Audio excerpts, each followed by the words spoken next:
মা কালীর 3টি পাওয়ারফুল মন্ত্র যা প্রতিদিন পাঠ করলে আপনার ক্ষতি করার সাহস কারো হবে না। কথায় আছে ভক্তিই মূল মন্ত্র, তবে বৈদিক মতে পূজা অর্চনা তো বিধিবদ্ধ নিয়ম আছেই।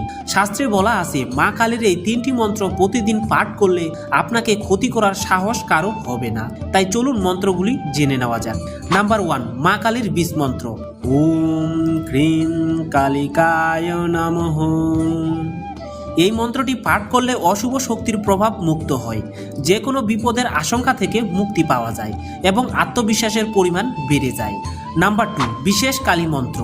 ওম হ্রিম শ্লিম ক্রিম অধকালিকা পরমা ঈশ্বরী স্বাহা।